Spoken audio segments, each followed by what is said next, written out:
Hey, what is up guys? It is Smike here, and today I'm going to be showing you the top 10 facts about the Marionette in Five Nights at Freddy's. This idea was suggested by YouTube user The Cool Man. So up number 10 is if you look into the Marionette's eye when he attacks you, you will see that there is something peeking out from inside his right socket. It looks like some kind of a human eye almost. I'm not exactly sure what that is. Some people say this might be the ghost of the dead kid who possessed the Marionette, but also some people speculated that this could actually be the reflection of the player, so Jeremy. Personally, I'm not sure which one it is, but it's definitely intriguing. And now for number 9 is if you forget to wind up the music box and the Marionette happens to escape, there is a short window of time where if you look in the hallway cameras, you will see hallucinations of the Marionette's face flashing in front of your eyes for like a millisecond. And yeah, that is very creepy indeed, and if you do happen to see it, that means you're pretty much screwed. Unless of course the clock hits 6 AM by the time the Marionette gets to you. You know, now that I think about it, these hallucinations kind of remind me of the It's Me hallucinations in the first game.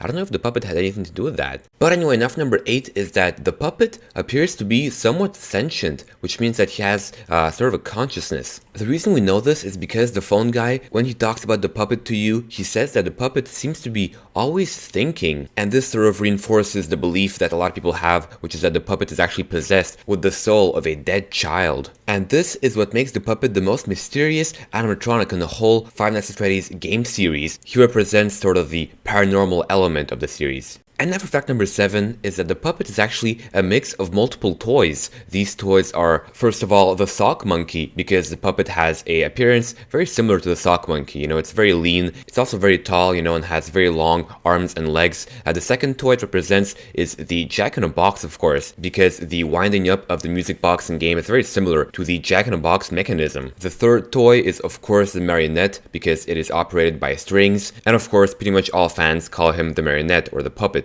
And finally, the last thing is the drama masks. You know those masks used in theater to represent the relationship between comedy and tragedy? Yeah, those. And now for fact number 6 is, do you know that crying child in the hallway poster in the first game?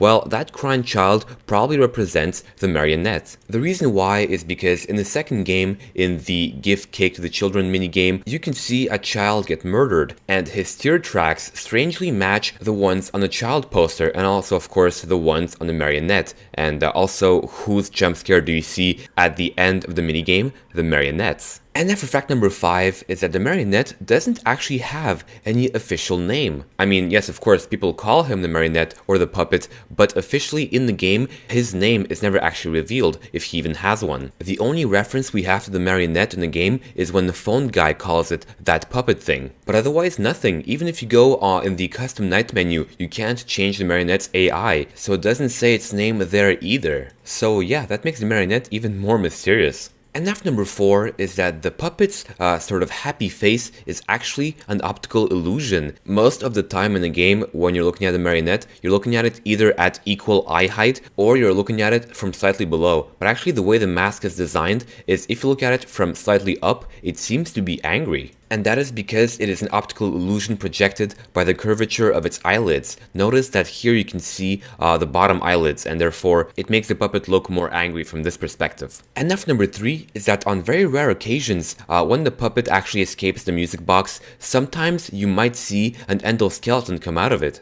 I mean, you don't physically see the endoskeleton crawl out of it, but he just kind of seems to appear next to the music box, and sometimes you will even see him crawling through the vents. And this kind of leads people to believe that the Marionette forcefully keeps his endoskeleton in the box. Why he does that is unclear, but maybe in the third game Scott could shed more light on this. And then for fact number 2 is that the Marionette is actually present in the first game. There are multiple pieces of evidence to support this. The first one is, of course, like I said before, the crying child poster in the first game. The second piece of evidence is that in the first game, on one of the drawings on the walls, you can see Bonnie come out of what appears to be the same gift box as the one that the Marionette lives in. And finally, the third and most compelling piece of evidence for this is that in the second game, you know those visions that you have between each level? Well, these visions have the same models of Chica and Bonnie as in the first game, and also they are located in what appears to be the same party room as the first game, and so it is safe to assume that those visions represent the first game. And so keeping that in mind, if we look at the very last vision that you get to see the Marionette all up in your face.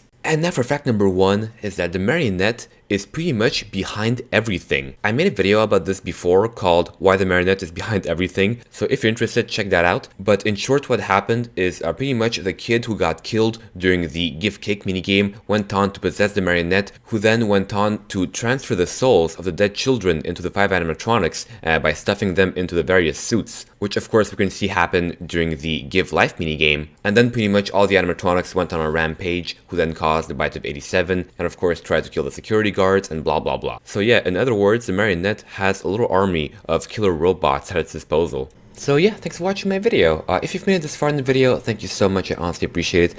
And otherwise, why not subscribe? And you'll be updated whenever I make any new videos. And yeah, I guess I'll see you guys next time. Peace!